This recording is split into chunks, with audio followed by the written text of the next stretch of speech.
ನನ್ನ ಪ್ರೀತಿಯ ದ್ವಿತೀಯ PUC ವಿದ್ಯಾರ್ಥಿಗಳೇ, ಎಲ್ಲರಿಗೂ ಕೂಡ ಮತ್ತೊಮ್ಮೆ ನಮ್ಮ ಯೂಟ್ಯೂಬ್ ಚಾನಲ್ಗೆ ಸ್ವಾಗತವನ್ನು ಕೋರುತ್ತಿದ್ದೇನೆ. ನಾನು ನಿಮ್ಮ Islam sir. Welcome back to my another informative video.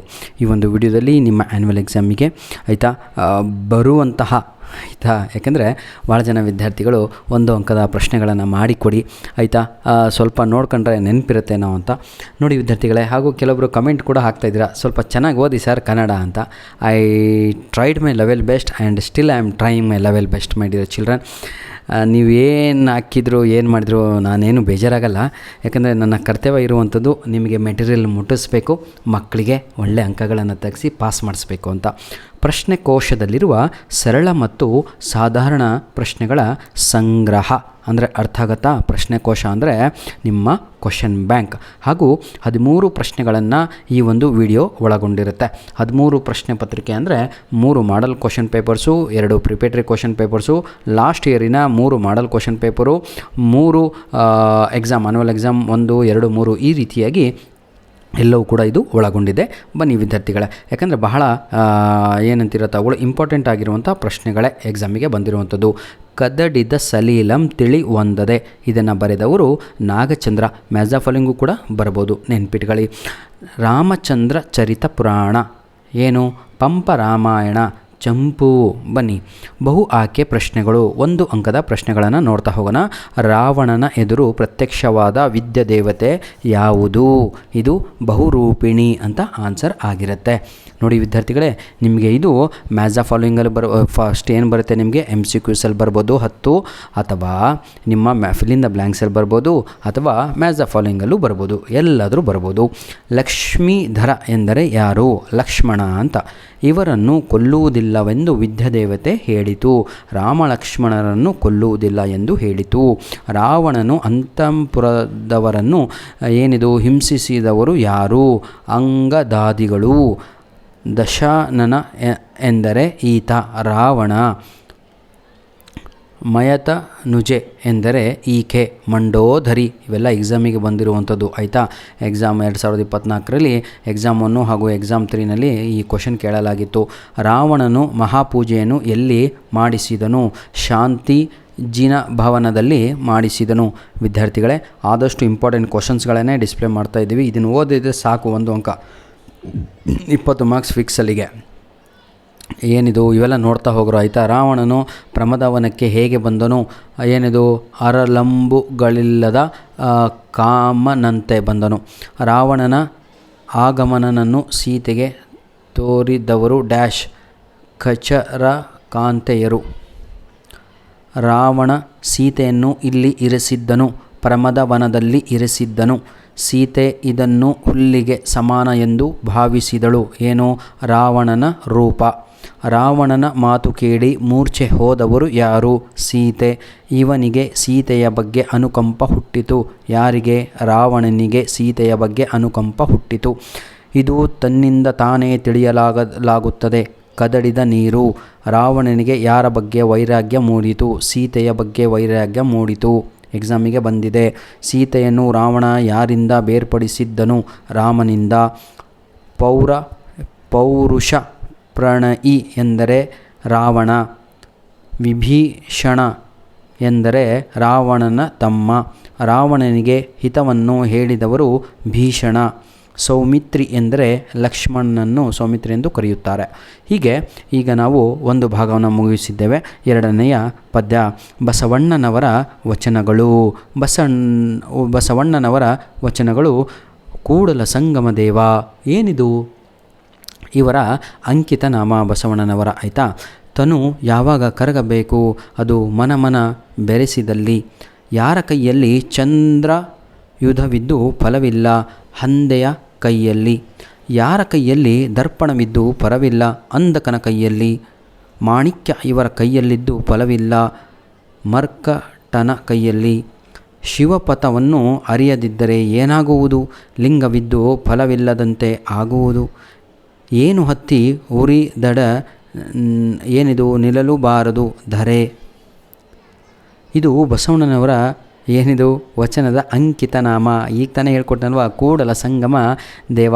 ನೋಡಿ ಎಕ್ಸಾಮ್ 1, ಎಕ್ಸಾಮ್ 2, ಎಕ್ಸಾಮ್ 3ನಲ್ಲಿ ಬಂದಂಥ ಎಲ್ಲ ಪ್ರಶ್ನೆಗಳು ನಿಮಗೆ ಇಲ್ಲೇ ಡಿಸ್ಪ್ಲೇ ಕಾಣ್ತದೆ. 2024 ಎಲ್ಲ ಆಯಿತಾ. ಬನ್ನಿ, ಉರಿಲಿಂಗ ಪೆದ್ದಿಯ ವಚನಗಳು. ಇದು 3ನೆಯ ಪದ್ಯ ಅಲ್ವಾ ನಿಮಗೆ? ನನಗಿಂತ ಬಹಳ ಚೆನ್ನಾಗಿ ನಿಮಗೆ ಗೊತ್ತಿರುತ್ತೆ ಕಣ್ರಪ್ಪ. ಉರಿಲಿಂಗ ಪೆದ್ದಿ ಪ್ರಿಯ ವಿಶ್ವೇಶ್ವರ. ಉರಿಲಿಂಗ ಪೆದ್ದಿಯ ವಚನದ ಅಂಕಿತ ನಾಮ. ಉರಿಲಿಂಗ ಪೆದ್ದಿ ಪ್ರಿಯ ವಿಶ್ವೇಶ್ವರ. ಯಾರಿಲ್ಲದ ಹಗಲಿಲ್ಲ, ಸೂರ್ಯನಿಲ್ಲದೆ ಹಗಲಿಲ್ಲ. ಪರುಷದ ಗೃಹದೊಳಗಿದ್ದವನು ಇದನ್ನು ಮಾಡುವುದಿಲ್ಲ. ಮನೆ ಮನೆ ತಿಳಿಯುವುದು.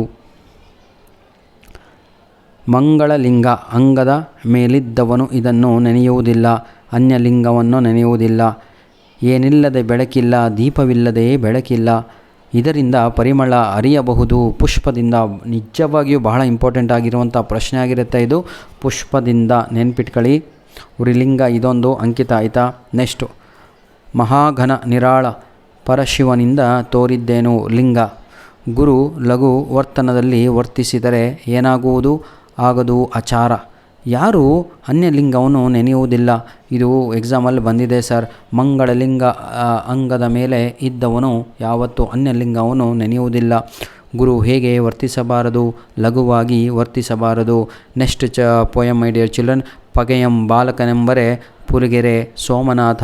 ಆ ಒಂದು ಪದ್ಯವನ್ನು ಬರೆದವರು ಯಾರು? ಪುಲಿಗೆರೆ ಸೋಮನಾಥ. ಎಕ್ಸಾಮಿಗೆ 100% ಕೇಳ್ತಾರೆ, ನೆನ್ಪಿಟ್ಕೊಳ್ಳಿ. ಇವರ ಒಂದು ಇದು ಏನು, ಹರಹರ ಶ್ರೀ ಚೆನ್ನ ಸೋಮೇಶ್ವರ ಶತಕ, ನೆನ್ಪಿಟ್ಕೊಳ್ಳಿ. ಬನ್ನಿ, ಮನುಷ್ಯ ಜ್ಞಾನ ಸಂಪಾದಿಸಿದ ಮೇಲೆ ಹೇಗಾಗುತ್ತಾನೆ? ಸರ್ವಜ್ಞನಾಗುತ್ತಾನೆ ಅಂತ. ಸರ್ವಜ್ಞಾನ ಅಂದರೆ ಎಲ್ಲವನ್ನು ತಿಳಿದವನು ಅಂತ. ಹಲವು ಹಳ್ಳಗಳು ಸೇರಿ ಆಗುವುದು ಇದು. ಏನಾಗುತ್ತೆ ಸರ್? ಹಳ್ಳಗಳು ಸೇರಿ ಸಮುದ್ರವಾಗುತ್ತವೆ. ಕವಿ ಸೋಮನಾಥನ ಪ್ರಕಾರ ನಿಷ್ಠಯೋಜಕನಾದ ಮಗ ಎಂದರೆ ಮುಪ್ಪಿನಲ್ಲಾಗದವ. ಇಂತಹ ಸಮಯದಲ್ಲಿ ಮಳೆ ಬಂದರೆ ಪ್ರಯೋಜನವಿಲ್ಲ. ಇಂತಹ ಸಮಯದಲ್ಲಿ ಪೈರು ಒಣಗಿದ ಮೇಲೆ ಹಗೆಯನ್ನು ಏನೆಂದು ಉಪೇಕ್ಷಿಸಬಾರದು ಬಾಲಕನೆಂದು. ಬಂಡೆಯನು ಇದರಿಂದ ಮಾತ್ರವೇ ಸೀಳಬಹುದು ಚಾಣ. ಇದನ್ನು ಬಲ್ಲವನು ವೀರನಾಗಲು ಸಾಧ್ಯ. ಹಿರಿಯಲು ರಾಜನಾಗಲು ಯಾವುದನ್ನು ತೊರೆದಿರಬೇಕು ಕೋಪ. ಯೋಗಿ ಎಂದರೆ ಹರಿಷಡ್ಗ ವರ್ಗಗಳನ್ನು ಗೆದ್ದವನು. ಪುಲಿಗೆರೆ ಸೋಮನಾಥನ ಅಂಕಿತ ನಾಮ ಹರಹರ ಶ್ರೀ ಚೆನ್ನಮಲ್ಲಿಕಾರ್ಜುನೇಶ್ವರ.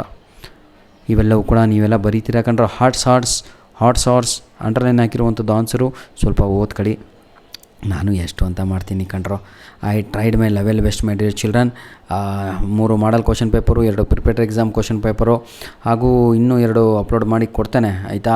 100% ಅವೇ. ಮತ್ತೇನು ಭಾಳ ತಲೆ ಕೆಡಿಸ್ಕೋಬೇಡಿ. ಓದಿರೋದೇ ಎಲ್ಲ ಬರೋದು. ಬರೆಯೋದನ್ನು ಕಲ್ತವನು ಗೆದ್ದ ಎಕ್ಸಾಮಲ್ಲಿ. ಜಾಲಿಯ ಮರದಂತೆ. ಇದನ್ನು ಬರೆದವರು ಪದ್ಯ ಯಾರು ಹೇಳಿ? ಕೀರ್ತನೆಯನ್ನು ಬರೆದವರು ಪುರಂದರದಾಸರು. ಇವರ ಇದು ಏನು? ಪುರಂದರ ವಿಠಲ ಅಂಕಿತ ನಾಮ ಅಂತಿರೋದನ್ನು ಬನ್ನಿ. ಜಾಲಿಯ ಮರದಂತಿರುವವರು ಯಾರು? ದುರ್ಜನರು ಕಣ್ರಿ. ಅಂದರೆ ಮುಳ್ಳು. ಧರೆಯೊಳಗೆ ದುರ್ಜನರು ಈ ರೀತಿ ಇದ್ದಿದ್ದಾರೆ. ಜಾಲಿಯ ಮರದಂತೆ ಇದ್ದಿದ್ದಾರೆ. ಜಾಲಿಯ ಮರ ಯಾರಿಗೆ ನೆರಳು ಕೊಡುವುದಿಲ್ಲ. ಬಿಸಿಲಲ್ಲಿ ಬಳಿದ ಬಂದವರಿಗೆ ಯಾರಿಗೂ ಕೂಡ ನೆರಳು ಕೊಡುವುದಿಲ್ಲ. ಜಾಲಿಯ ಮರ ಇವರಿಗೆ ಹಣ್ಣು ಕೊಡುವುದಿಲ್ಲ. ಹಸಿದು ಬಂದವರಿಗೂ ಏನು ಕೊಡಲ್ಲ ಕಣ್ರಿ. ಒಟ್ಟು ಅದರಿಂದ ಉಪಯೋಗವೇ ಇಲ್ಲ. ಜಾಲಿಯಲ್ಲಿ ಇದರ ವಾಸನೆ ಇಲ್ಲ, ಕುಸುಮ ಏನೂ ಇಲ್ಲ. ಜಾಲಿಯ ರಸಸ್ವಾದ ಹೇಗಿರುತ್ತದೆ? ವಿಷದಂತೆ ಇರುತ್ತದೆ.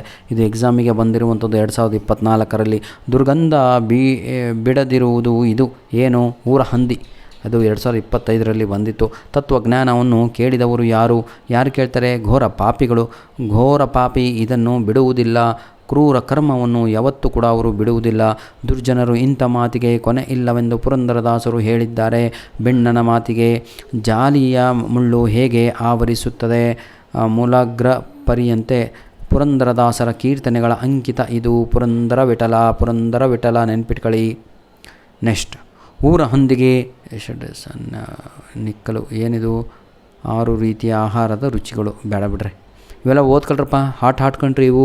Hot questions. HOTS ಅಂದರೆ ಅರ್ಥ ಆಗತ್ತಾ? ಯಾವನಿಗೂ ಓದಿದಾಗೂ ಅರ್ಥ ಆಗಬಾರ್ದು, ಹಾಗೆ ಬರೀಬಾರ್ದು. ಒಟ್ಟು 0 ಮಾರ್ಕ್ಸ್ ತಗೊಳ್ಳಿ ಅಂತ ಹಾಟ್ ಕ್ವಶನ್ಸ್ ಅಂತೀವಿ. ಹಾಟ್ ಅಂದರೆ ಹೈ ಆರ್ಡರ್ ಥಿಂಕಿಂಗ್ ಕ್ವಶನ್ಸ್ ಅಂತ. ಹಾಟ್ ಬೆಳಗು ಜಾವ. ಈ ಒಂದು ಪದ್ಯವನ್ನು ಬರೆದವರು ನಮ್ಮ ದ ರಾ ಬೇಂದ್ರೆಯವರು.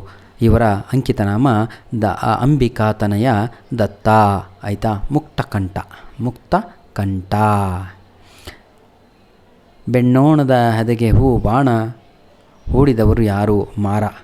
ಕವಿ ಬೇಟೆಗಾರ ಎಂದು ಕರೆದಿರುವುದು ಬೆಳಕನ್ನು. ಜಗವು ಇದಕ್ಕೆ ಸೋತಿದೆ ಎಳೆ ನಗೆಗೆ. ಹುಸಿನಿದ್ದೆ ಸಾಕು ಎಂದು ಕವಿ ಇವರಿಗೆ ಹೇಳಿದ್ದಾರೆ. ಮಕ್ಕಳಿಗೆ ಎಕ್ಸಾಮಲ್ಲಿ ಬಂದಿದೆ. ಇದಕ್ಕೆ ಸೆಳೆವಿದೆಯೇ ಎಂದು ಕವಿ ಹೇಳುತ್ತಾರೆ ಜೀವನದ ನದಿಗೆ. ಕವಿಯ ಪ್ರಕಾರ ಇದು ಮತ್ತೆ ಚಿಗುರುತ್ತದೆ ಮರ. ಯಾವುದು ಚಿಂತ ನದಿ ಮುಳುಗಿರಲಿ ಇದು ಎಂದು ಕವಿ ಬೇಂದ್ರೆ ಆಶಿಸಿದ್ದಾರೆ. ಹೌದಲ್ವಾ? ಮುಪ್ಪು. ಇವೆಲ್ಲವೂ ಕೂಡ ಎಕ್ಸಾಮಿಗೆ ಬಂದಿರೋದು 2024, 25 ಕೂಡ. ಶಿಲುಬೆ ಏರಿದ್ದಾನೆ ಯಾರು? ಜೀಸಸ್. KS ನಿಸಾರ್ ಅಹಮದ್ರವರು ಬರೆದಿರುವಂತಹ ಕವನ ನೋಡಿ. ಕ್ರಿಸ್ಮಸ್ ಪ್ಲಾಸ್ಟಿಕ್ ನಕಲಿನ ಕಬ್ಬುತೆಗೆ ಈ ಏನಿದು ರೂಪ ಏನಿದು ಕರುಣಿಸಿದೆ ಗಿಡ. ಕ್ರಿಸ್ಮಸ್ ಸಂದರ್ಭದಲ್ಲಿ ಹತ್ತಿ ಈ ಕೆಲಸ ಮಾಡಿದೆ ಮಂಜಿನ ಶಿಲುಬೆ ಏರಿದ್ದು ಜೀಸಸ್ನ ಎಡಬರದಲ್ಲಿ ಇದನ್ನು ತೂಗಿ ಸನ್ಮಾನಿಸಲಾಗಿದೆ ಕರಳನ್ನು. ಜೀಸಸ್ರ ಮುಖಮುದ್ರೆ ಯಾತನೆಲ್ಲೂ ಏನನ್ನು ನುಡಿಯುವಂತಿದೆ, ಒಳ್ಳೆಯ ಮಾತುಗಳು ನುಡಿಯುವಂತಿದೆ. ಜೀಸಸ್ನ ಶಿಲುಬೆಗೇರಿಸಿದವರು ಯಾರು? ವಕಾಲತ್ತು ನಡೆಸಿದರು ಬರಬ್ರಹ್ಮನ.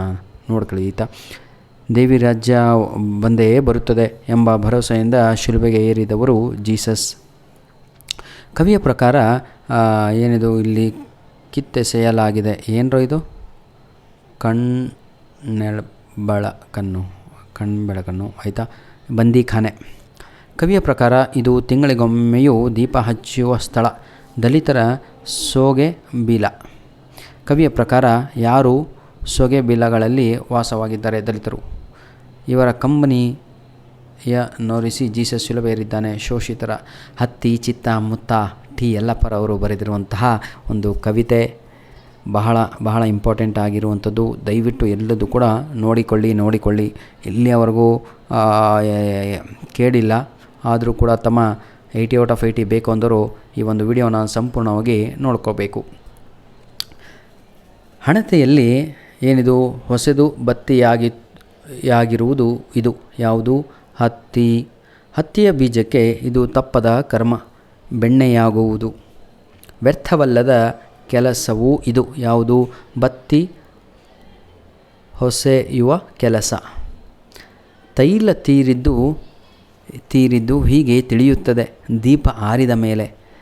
ನಿದ್ದೆ ತಿಳಿದು ಎದ್ದದ್ದು ಇದು ಮಗು. ಬನ್ನಿ ಸಾಕ್ರಿ, ಓದ್ಕೊಂತೀರ ನೀವು. ಒಮ್ಮೆ ನಗುತ್ತೇನೆ ಸುಕನ್ಯಾ ಮಾರುತಿ. ಎಂಥರಿ ಎಲ್ಲ ಪದ್ಯ ಎಲ್ಲ ಒಂದು ಇದು ಏನ್ರಿ ಏನಂತೀರ ಕವಿಯ ಹೆಸರು. ಆಯಿತಾ, ಎಲ್ಲ ನಿಮ್ಮ ಕವನಗಳು ಏನೇನಿದಾವೋ ಅಥವಾ ವಚನಗಳು ಎಲ್ಲರೂ ಯಾರು ಬರೆದಿದ್ದು ಅವರ ಅಂಕಿತನಾಮ ಅವ್ರದ್ದೆಲ್ಲ ನೋಡ್ಕೊಂಬಿಟ್ರೆ match of earning fill in the blanks ಎಲ್ಲ ಹೆಲ್ಪ್ ಆಗುತ್ತೆ.